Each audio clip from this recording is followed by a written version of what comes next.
Good morning, good afternoon, good evening, class, whenever you're deciding to join me, and thank you for joining in our English Language Arts virtual instruction for the week of April 20th, 2020.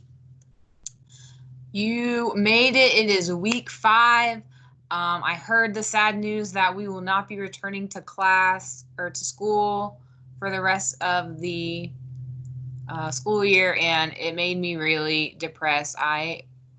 I got into teaching to interact with students, and now I'm just behind my computer, and I don't even get to see you before you're on to 10th grade next year, and it is sad, but also, we're in this together.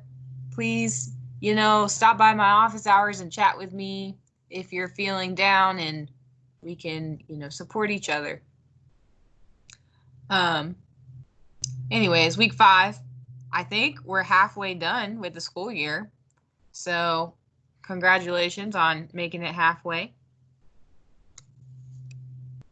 And let's get through this together. Here's an overview of what you will be responsible for this week. You have your weekly attendance question, Achieve article, and this week we will be exploring an argumentative text, Is Survival Selfish by Lane Wallace. We'll knock out our 3-part assignment just like normal. Assignment 5A, which will be a quick pre-reading activity.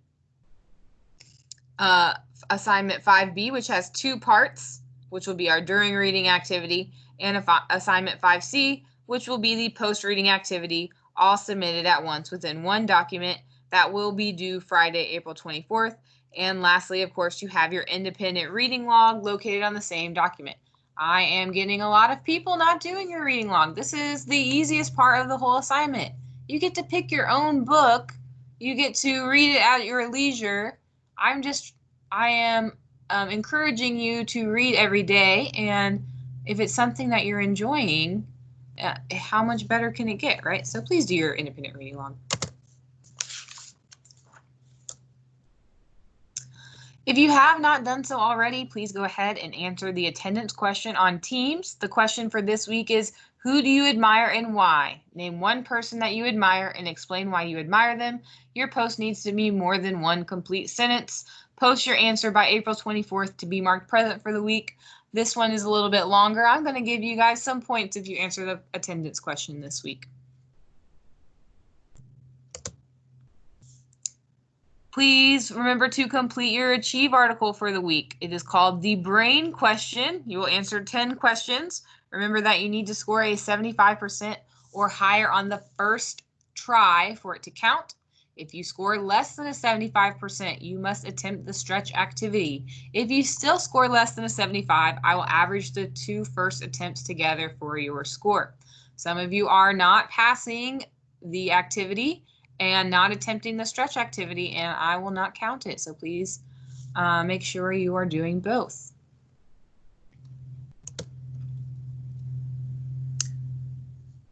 Our focus for this week is the Reading Standard RI 3.8, which focuses on us being able to delineate and evaluate the argument and specific claim in a text, assessing whether the reasoning is valid and the evidence is relevant and sufficient. So historically, we have scored very low on this reading standard. So it is an informational text. It's going to be informing you on an argument. And there's 2 parts to this. I think that's why it's so difficult. So we have delineating, which is trying to see how the argument is created. How does the author set up their claim and then support it with evidence. And then also you have to evaluate the argument. So you have to see if the reasoning is valid, relevant, and sufficient. So there's 3 parts to the evaluating, and then you also have to start off with just seeing how the argument is formed. So it has a lot of parts. We're going to try to break it down into something digestible, right? Okay, let's clarify some of these terms To delineate means to describe or outline. So the first part is to describe or outline how the author makes an argument. And then the second part is evaluate, which means to make judgment. So we are trying to see if the evidence is valid, relevant, and sufficient. So let's break down the evaluate part. What is valid evidence? Evidence that is factual or well-known or common knowledge would be valid. Evidence that has an identified source would be valid most of the time, unless the source is invalid. And evidence that has a trustworthy and reliable, dependable source. Just like I said before, you want to make sure that the information you are getting has a source and it is a dependable source. So that is how you have valid evidence. If it is factual and well-known, and then if the evidence is coming from a reputable source, right? So the next part is the evidence relevant? So what is relevant evidence? Evidence that supports the claim is relevant. So it's supporting the main claim. It's making the argument stronger. Evidence that is related to the topic or issue is relevant. If you make a claim that hot Cheetos is the superior Cheeto, and then you go on about puff Cheetos, then you don't have relevant evidence because it's not about the hot Cheetos that you made in your main claim. You're talking about puff Cheetos. So you want to make sure that the evidence in the text supports the claim and is related to the main topic. And then the last part is that the evidence is sufficient. So what is sufficient evidence? Evidence that is enough in quantity to make the author's point clearly understood. So if you make the claim that hot Cheetos are the superior Cheeto, and then you only have one piece of evidence to back that up, your claim is not well supported. You need multiple pieces of evidence to support your claim. That's why when we write an argumentative essay, we try to make at least 2 points that we support with evidence, right? And then the last part of sufficient is evidence that comes from a variety of sources, not from one perspective. So we know, especially with media, that a lot of times it can be biased towards one side. Most of the time in America, it is conservative or liberal viewpoint. But what you want to do is make sure that you're looking at both sides and seeing which one has, the valid evidence, factual, well-identified source. I can think of an example of this right now with the COVID-19 pandemic. There is all sorts of conspiracy theories, and when you read those, you want to make sure that the evidence is valid and sufficient, right? Mostly valid. So this is an important standard for today because there's so much misinformation out there. And if you learn how to evaluate an argument, you are, better informed. You don't fall for things so easily. You can make your own well-read decisions by looking at both sides. This is an important standard for life. If you're going to be well-informed, woke, as they say, this is a very important standard for that kind of thing. So let's really build our understanding of the criteria for evaluating claims. I want to give you a scenario and a few steps that I think will make more sense of the 3 factors: validity, relevance, and sufficiency. Here's the scenario. Let's say I'm reading an article that focuses on the negative impact of social distancing during the global pandemic on adolescents' mental health. What would be valid evidence to include in the article? Well, you'd want to include facts, which would be conducted research about an increase in depression due to isolation from friends and family, or anxiety about online school or violating social distancing protocols. You want to include personal anecdotes, stories of experiences from adolescents who monitor their mental health during the global pandemic. So it would be valid because you'd be hearing it firsthand from the people you made a claim about. You said adolescents are the social distancing during the global pandemic is affecting adolescents' mental health. So if you're hearing from an adolescent who has their mental health affected, that is valid evidence. And then the final one would be testimonies, names and details about the sources and their information. So we know that's coming from a valid source because after the personal anecdote, it says Ashley, grade 9, their age, and so on. So we know that it's not coming from me, who would not be an adolescent. And then we have what would be relevant, and maybe with the, sorry, going back to valid, maybe with the testimonies, it has their like social media handle. So you can go and look at their social media and see for a fact that they are an adolescent that you're hearing this information from. So moving on to relevant evidence to include in the article. What would be relevant? An introduction to various mental illnesses, such as anxiety or depression, or an overview of social distancing practices, an analysis of the impact of social distancing on mental health. Essentially anything addressing the topic on the article. So the topic is mental health and the effect on adolescents with the social distancing. So you could talk about what the mental illnesses are that are most likely popping up, which is depression and anxiety. You can talk about what social distancing is, because if you define it in your argument, then it is easier to see the correlation between the effects on mental health. And then, the impact on social distancing. They would all go hand in hand, and these would all be relevant things to include because it is about the topic. And finally, what would be sufficient evidence to include in the article?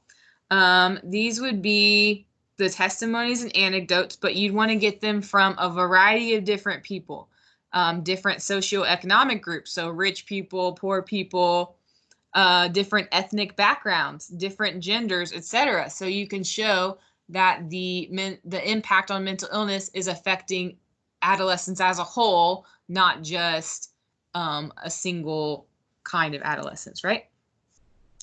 And then also various forms of data and research that address different types of mental illness that may stem from social distancing. So you want to make sure that the effect on mental illness is caused by the social distancing, not just because it runs in their family or what have you. So that would make the evidence sufficient.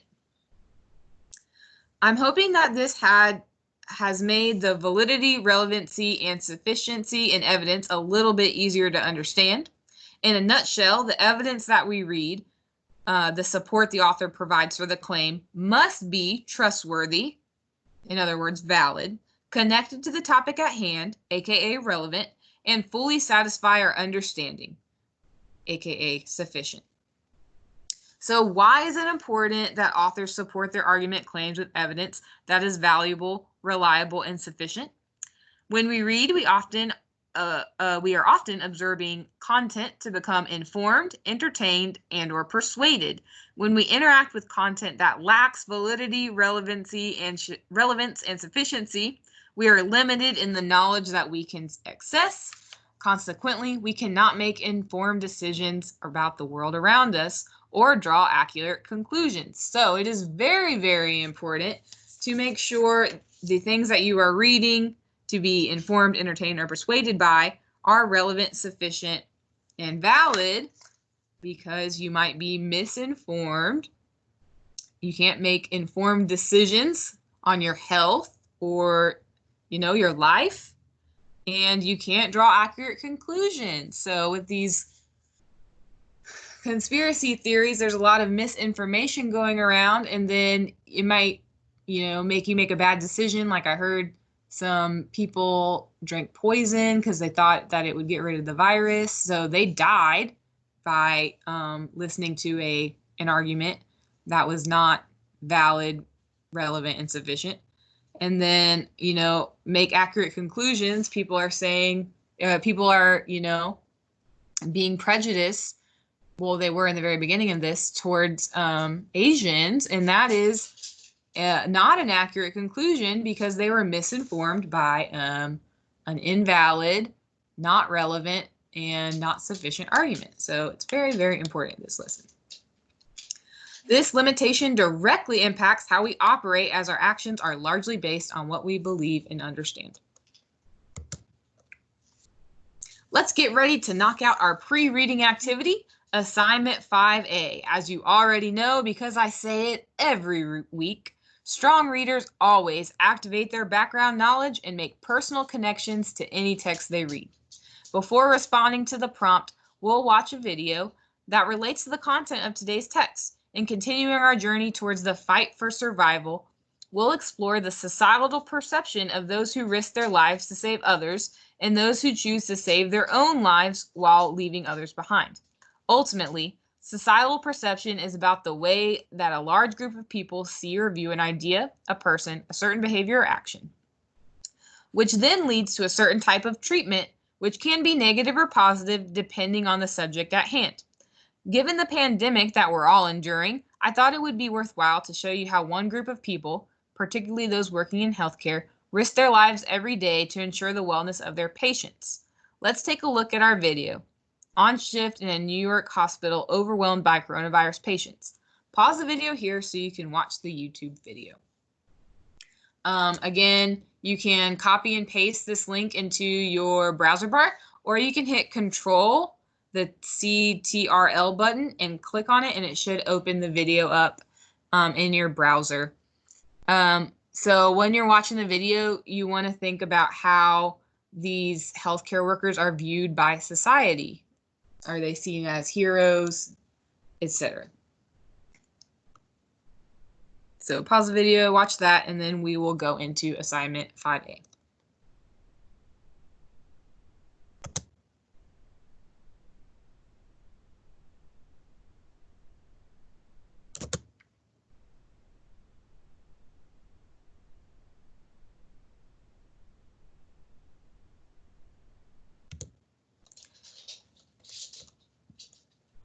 Okay, welcome back. Follow along. So we're going to jump into our pre-reading activity. Please follow along as I read the directions for the activity. After you have viewed the YouTube video, on shift in New York hospital overwhelmed by coronavirus patients, respond to the prompt below in the space provided. So we have our first question. In the video, one healthcare employee says, "This is a battlefield and we've turned ourselves from nurses into soldiers. How is today's global pandemic a battlefield, and how have nurses been transformed into soldiers?" So that's pretty easy. Let's go ahead and write your response there. Number 2, based on the video, what do you believe inspires the medical staff to remain committed to saving the lives of others and risking their own well-being in the midst of the tragedy sweeping New York hospitals? Maybe think about societal views and so on. Number 3, identify one quote from the video that resonates, produces a strong emotional response with you. So that's you just finding a quote from the video that really hit home. And then finally, what questions come to mind after viewing this video? Think about some questions that may have stemmed after watching the video. Take about 10 minutes to think through and complete this activity before you jump into the text with me. When you're done, join me back in the slideshow. You may pause here.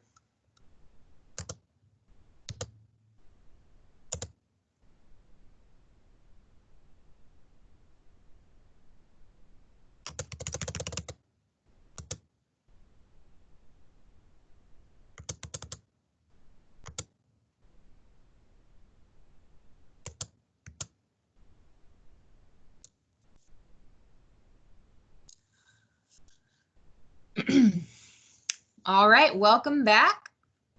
So let's clarify the larger question that we must understand when reading our text. Is survival selfish? The essential question is what we must be able to answer by the end of our lesson. So here's our question. Which claim regarding societal's treatment of those who risk their lives to save others and who choose to save themselves does Lane Wallace most effectively support in her argumentative text? Is survival selfish? In the text, Lane Wallace states, so this is her main claim, "We still tend to laud," which means praise, "those who risk or sacrifice themselves to save others in moments of danger or crisis and look less kindly on those who focus on saving themselves instead. To clarify, we refers to the society as a whole, laud to praise or celebrate, and look less kindly to disprove or view unfavorably. Within this key statement, which is her main claim, there are two claims being made. Society praises sacrifice, risking your life to save others, and society disapproves of self-preservation survival, saving yourself and not others. Our goal is to determine which claim of the two is most effectively supported through evidence that is valid, relevant, and sufficient. Now let's locate the graphic organizer that we'll use to help us interact with our essential question. This graphic organizer is assignment 5B. So we're going to go back to our assignment.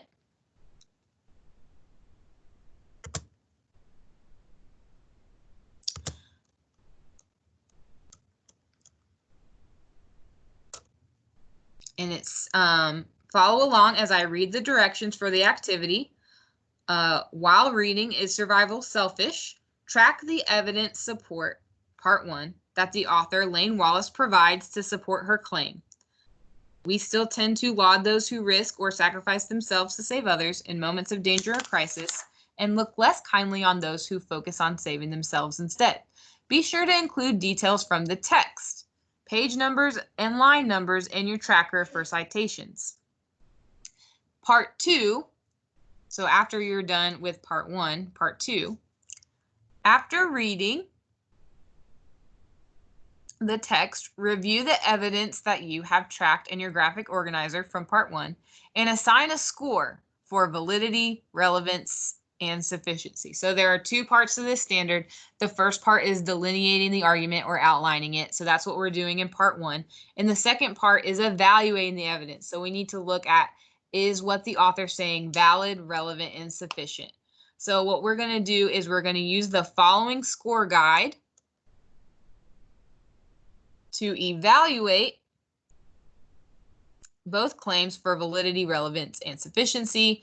Assign a score in the table. So part 2. For each category, for both claims based on the score guide, and calculate your total score at the bottom of the table. Here's a score guide to follow for assignment 5B part 2. Assign a score of 0 if the criteria for the evidence is not shown in the text at all. Assign a score of 1 if the criteria for the evidence is partially or inconsistently shown in the text, and assign a score of 2 if the criteria for evidence is fully shown in the text. Your scoring in this section will justify your response in part C. So if we look at assignment part 2, it says, is that there valid evidence? And we have 0 to 2. So evidence for claim, society praises sacrifice, risking your life to save others.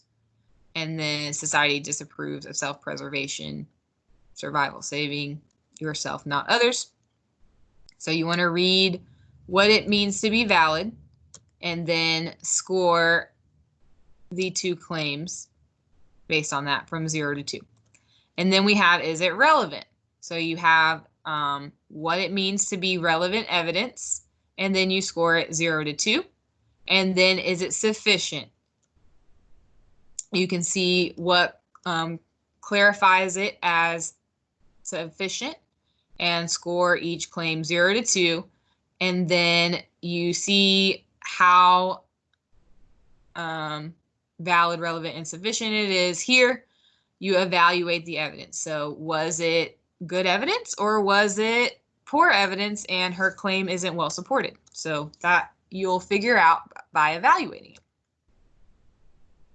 Okay, so now we're going to start on the delineating part of the standard. I have 2 examples here. So you have a guide on what to do.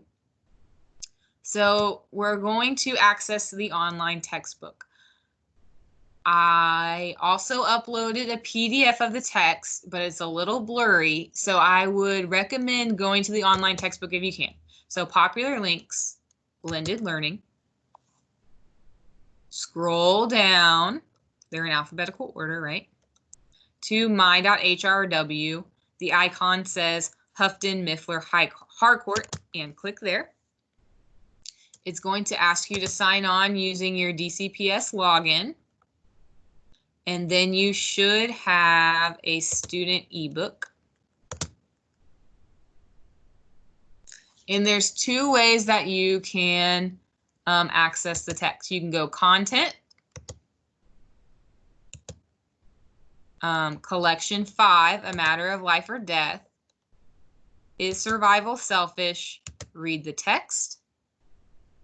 Or you can put in page 317 at the top, and it will get you to the same place. I like to zoom in on my text because I can't read it that small. I like to zoom it in to where I can see the whole paragraph without doing that. And I like to have scrolling pages. So that's what I like to do. You can set it up however you like, but I do think it's a good idea to split your screen so you can work on the graphic organizer while you're reading rather than afterwards where you might miss something. Okay. Is survival selfish? By Lane Wallace. When the ocean liner Titanic sank in April of 1912, one of the few men to survive the tragedy was J. Bruce Ismay, the chairman and managing director of the company that owned the ship. After the disaster, however, Ismay was savaged by the media and the general public for climbing into a lifeboat and saving himself when there were other women and children still on board. Ismay said he'd already helped many women and children into the lifeboats and had only climbed in one himself when there was no other women and children in the area and the boat was ready to release. But it didn't matter. His reputation was ruined. He was labeled as an uncivilized coward, and a year after the disaster, he resigned his position at White Star. So this guy, J. Bruce Ismay, was canceled, right?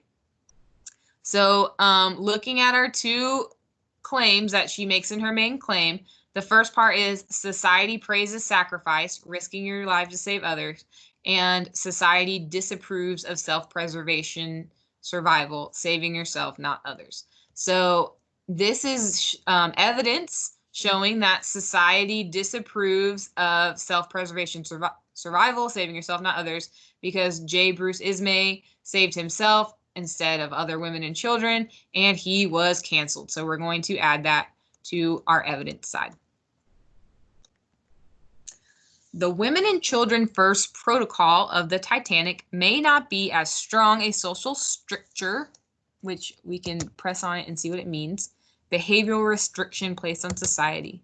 So the women and children first protocol of the Titanic may not be as strong a social norm placed on society as it was a century ago, but we still tend to laud or praise those who risk or sacrifice themselves to save others in moments of danger or crisis, and look less kindly on those who focus on saving themselves instead. So we know this is our author's main claim. We've broken into two parts.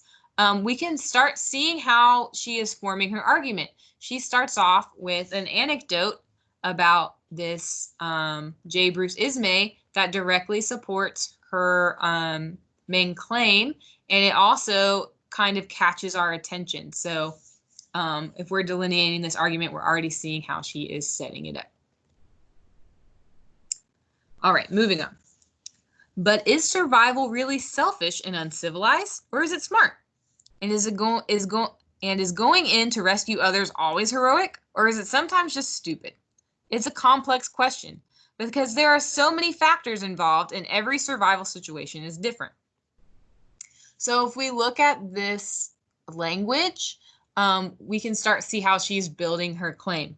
So she says, is survival really selfish and or uncivilized? So she uses this clarifying word really, or is it smart? And everyone wants to be smart. So then you think, well, maybe saving myself is smart. And then she says, and is going to rescue others always heroic, or is it sometimes just stupid? And then stupid is a very strong word because, you know, everyone wants to be smart and they don't want to be stupid. So when she asks these rhetorical questions, she starts making you think about it like, oh, well, I mean, is saving myself uncivilized or is it smart, right? So this is another way she is building her argument. It is a complex question because there are so many factors involved and every survival situation is different. Self-preservation is supposedly an instinct, so one would think that in life and death situations, we'd all be very focused on whatever was necessary to survive. Oh my goodness, why does it do this? But that's not always true. In July 2007, I was having a drink with a friend in Grand Central Station, which is a commuter rail and subway terminal in New York City. I've been there. It is really pretty. I recommend everyone going. When an underground steam pipe exploded just outside. From where we sat, we heard a dull boom. And then suddenly, people were running, streaming out of the tunnels and out the doors. My friend and I walked quickly and calmly outside, but to get any further, we had to push our way through a crowd of people who were staring transfixed, which means to captivate or make motionless with awe. So they were just staring and not moving at the column of smoke rising from the front of the station. Some people were crying, others were screaming, others were on their cell phones. But the crowd, for the most part, was not doing the one thing that would increase everyone's chances of survival. If in fact a terrorist bomb with God knows what inside it had gone off, namely moving away from the area. So here's another way she is building her argument. So she kind of says, hey, I went through this kind of pseudo survival situation where we could have been in a tragedy where we would need to save ourselves, and most of the people were not doing anything. So she's clarifying that, you know, she's a sort of expert on this notion of survival because she has seen it firsthand, right? Like we were talking about those testimonies. All right, moving on. We may have an instinct for survival, but it clearly doesn't always kick in when it should. A guy who provides survival training for pilots told me once that the number one determining factor for survival is simply whether people hold it together in a crisis or fall apart. And he said, it's impossible to predict ahead of time who's going to hold it together and who's going to fall apart. So thinking about if evidence is valid, she just says a guy who provides social training. She does not tell us who this man is. I think if she was making a stronger case, she would put the man's name at least, right? All right, moving on. So what is the responsibility of those who hold it together? I remember reading the account of one woman who was in an airline that crashed on landing. People were frozen or screaming, but nobody was moving towards the emergency exits, even as smoke began to fill the cabin. After realizing that people around her were too paralyzed to react, she took direct action, crawling over several rows of people to get to the exit. She got out of the plane and survived. Very few others in the plane, which was soon consumed or completely destroyed by smoke and fire, did. And afterwards, I remember she said she battled a lot of guilt for saving herself instead of trying to save others. So thinking about our main claim, society praises sacrifice, or society disapproves of self-preservation, this anecdote would fall under society disapproves of self-preservation because this woman saved herself and then felt guilty, probably because of the societal norms put on her. So we're going to add it to our graphic organizer, and I'm just going to put woman on airline crash because I know what that means because I read it. And I'm also going to put page 318. No, page 318. Lines 45 through 54. So if I decide that I want to use this example in my essential question, I can go back and find the quote that I need. That is why we put where we found it in our graphic organizer. All right. So far we have only so far we have seen 2 examples of her second part of the claim that society disapproves of self-preservation, and we haven't yet seen society praising sacrifice. All right, so moving on.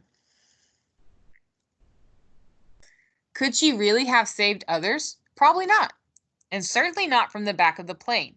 If she'd tried, she probably would have perished or died with them.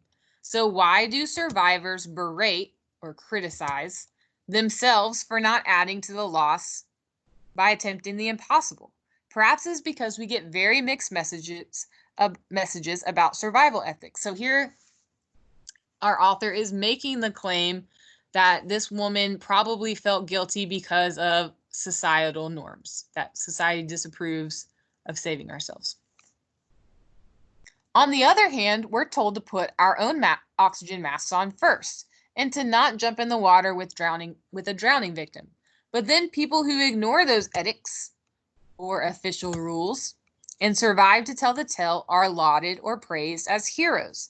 And people who do the smart thing, which is save yourself, are sometimes criticized quite heavily after the fact. So here is our author's first use of evidence to support society praises sacrifice. She says, when the people who ignore saving yourself first and survive to tell the tale, they are praised as heroes. So it's not an anecdote, but rather kind of like one of those common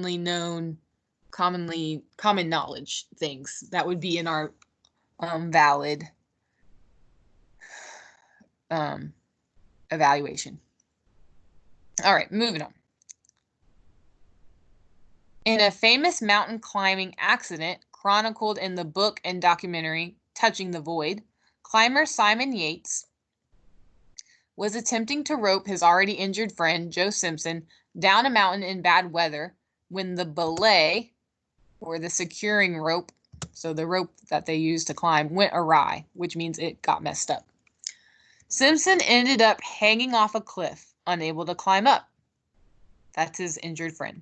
And Yates, unable to lift him up and losing his own grip on the mountain, ended up cutting the rope to Simpson to save himself. Miraculously, Simpson survived the 100-foot fall and eventually made his way down the mountain. But Yates was criticized by some for his survival decision, even though the alternative would have almost certainly led to both of their deaths. So here's another anecdote the author uses to support her claim, and we want to think, does it fall under society praises sacrifice, or does it fall under society disapproves of self-preservation survival? So he obviously cut the rope to his friend to save himself, so it definitely goes under society disapproves of self-preservation. So I'm going to put mountain climber.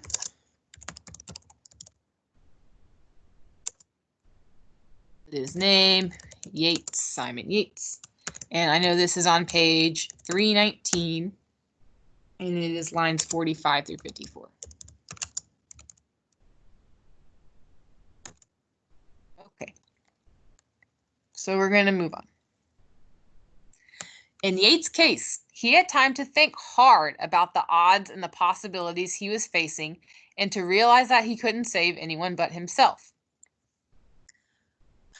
I'm just trying to think of this situation. He would die, so he cut his friend off, and then his friend lives. Do you think his friend was like understanding, like, hey, I know you had to cut me to live, or do you think they like had a falling out afterwards? Like, man, you basically, sentenced me to death to save yourself. I wonder how that conversation went. Anyways, let's move on.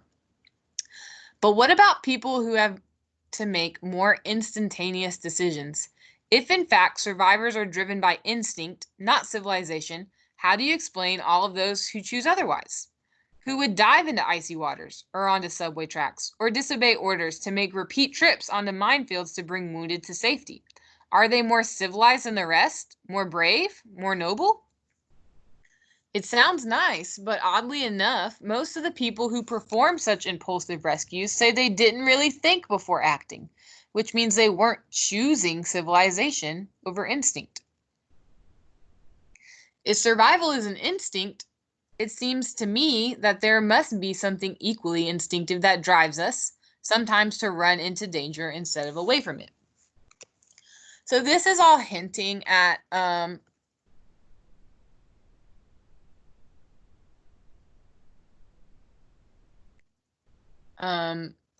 society praises sacrifice, but she's saying a lot of other things. I think she's supporting other claims here. So we are going to skip it for now. Some people hold it together in a crisis, and some fall apart. Some people might run away from... I think I skipped a part. Oh, I did. Perhaps it comes down to the ancient fight or flight impulse. Animals confronted with danger will choose to attack it or run from it, and it's hard to say which one they'll choose or when. Or maybe humans are such social herd animals, dependent on the herd for survival, that we feel a pull towards others, even as we feel a contrary pull towards our own preservation. And the two impulses battle it out within us, leading to mixed messages we send each other on which impulse to follow. So here she's giving like kind of evidence for both, so we're not going to add it. She's just kind of rationalizing her main claim that we have our animalistic instincts, but we also have our herd mentality, and then it causes this dichotomy, this argument between ourselves. Some people hold it together in crisis, and some people fall apart. Some people might run away from danger one day and toward it the next. We pick up 1,000 cues in an instant of crisis and respond in ways that even surprise ourselves sometimes. But while we laud those who sacrifice themselves in an attempt to save another, there's a fine line between brave and foolish. So here we have society praising, saving,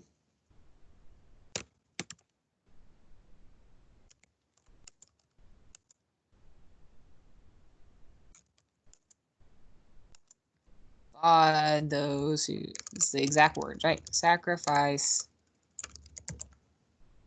themselves in an attempt to save another.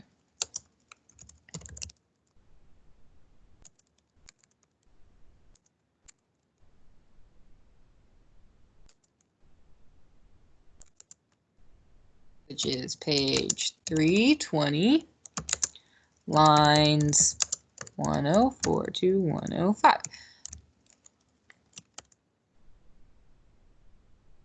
There is a fine line between brave and foolish. There can also be a fine line between smart and selfish.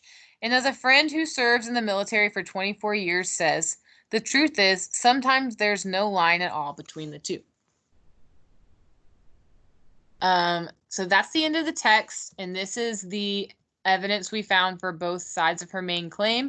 So we don't need to fill in these other boxes, or you can put no other support offered. You maybe found some other evidence that you want to add. There are other instances where she is basically supporting her main claim. And if you want to add that, you can. But I was just trying to pick the instances where it was clear cut, where you couldn't say, she was in the middle or saying supporting a different claim or something like that. So this is what I found. But feel free if you found something else to add it. Once you have completed assignment 5B, which is this one, you are now ready to score the evidence in the table, part 2. You'll be able to return to the slideshow presentation. You should take approximately 10 minutes to review your evidence, evaluate its validity, relevance, and sufficiency in the scoring table. So we have 2 examples for society praises sacrifice, and we have 2 examples of society disapproves of self-preservation survival. We have 3 examples, and I want you to look at the table and look at how validity, relevance, and sufficiency are described, and then rate them on a scale from 0 to 2 based on this score guide. So you can take a moment to do that, and then we'll move on to 5C. I'm not going to go back to the slideshow presentation because then I have to go through all those slides, but you know it's there. We're just going to go on to 5C.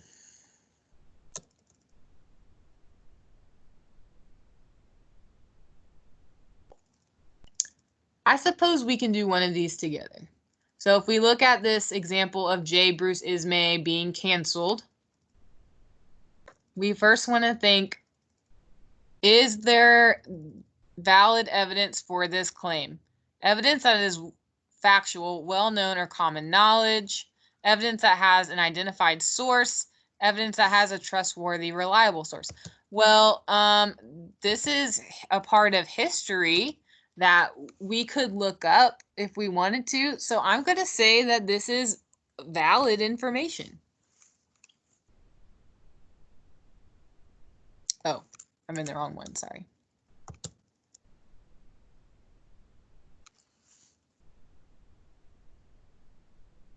So we can put, oh,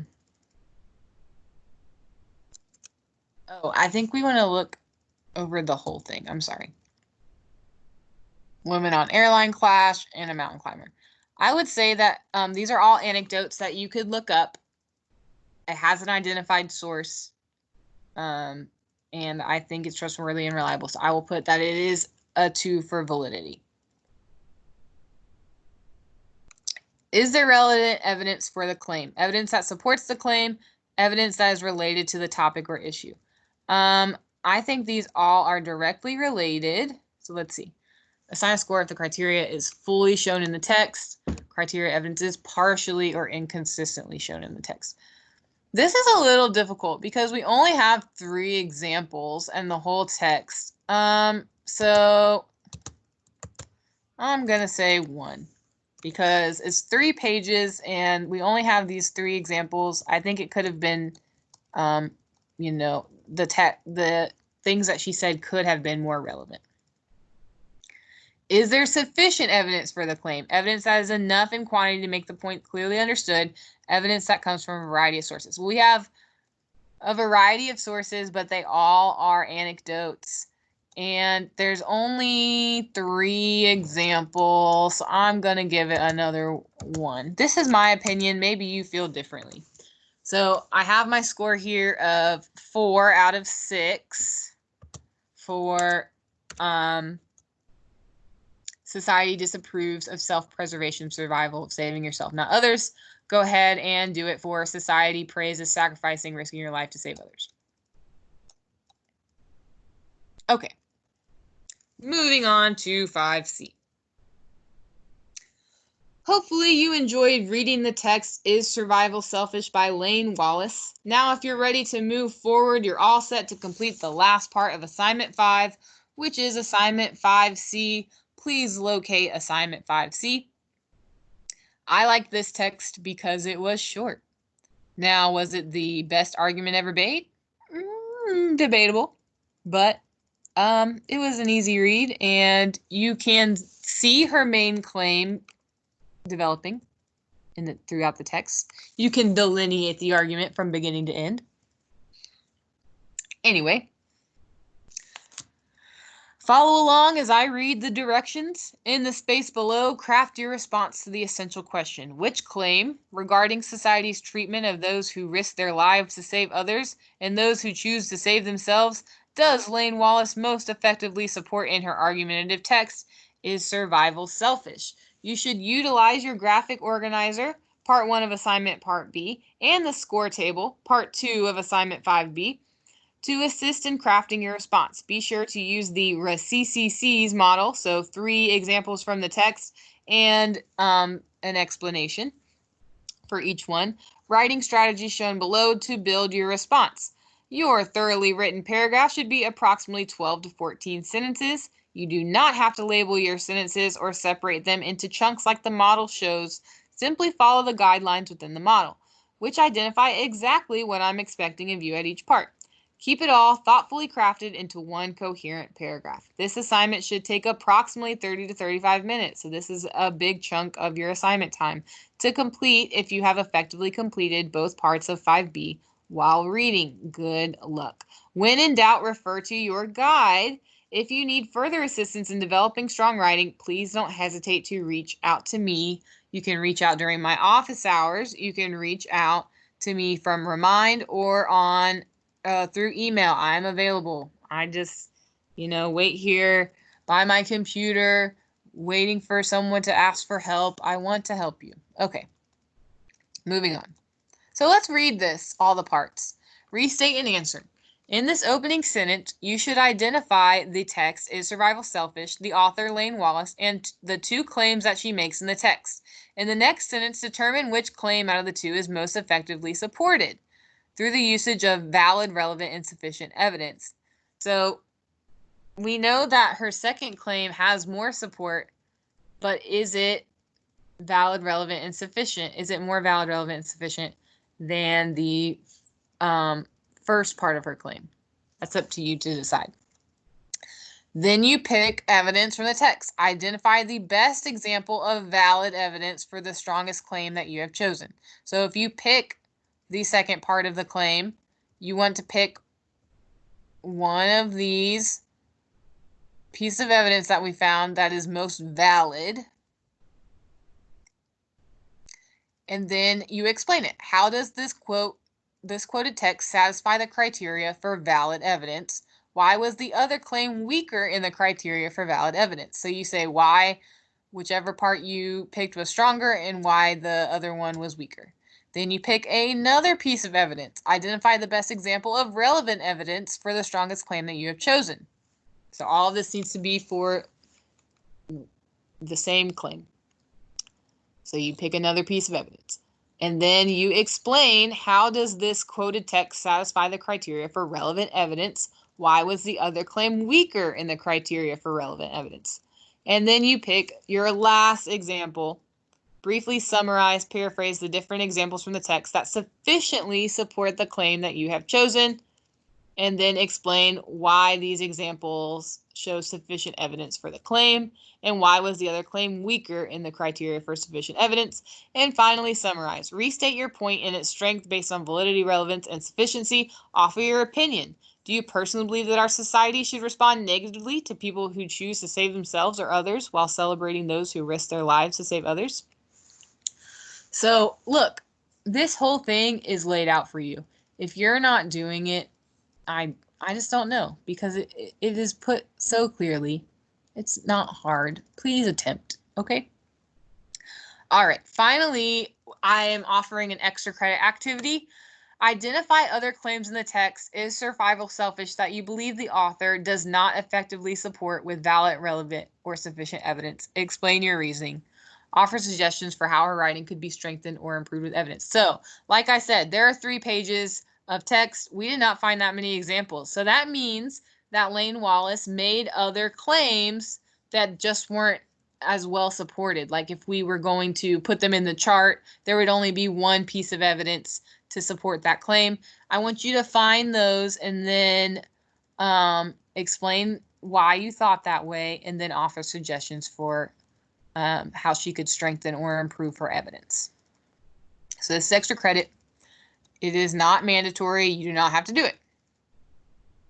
Okay, and then finally we have our reading log for the days that you do not attempt the Achieve article. That being said, I am offering live virtual sessions Monday at 10 a.m., Wednesday at 2 p.m., and Friday at 2 p.m. These sessions will all be the same, so you only need to attend one. We will go through the text together just like I did in this video, so if you watch the video, you don't need to go to the live session. And then we won't write the essential question out, we will instead discuss it. So those are things that I am offering if this video is just not cutting it for you. But I really appreciate you engaging in our virtual classroom this week, and I look forward to continued learning in this new innovative way, since we are unfortunately not returning to campus this school year. Don't forget to complete your weekly reading log. Stay tuned for our next lesson, which will be available to you each Monday. Have a great rest of your week. Stay safe out there. Come to me if you are struggling or just want to chat. I am here for you. All right, guys. Bye-bye.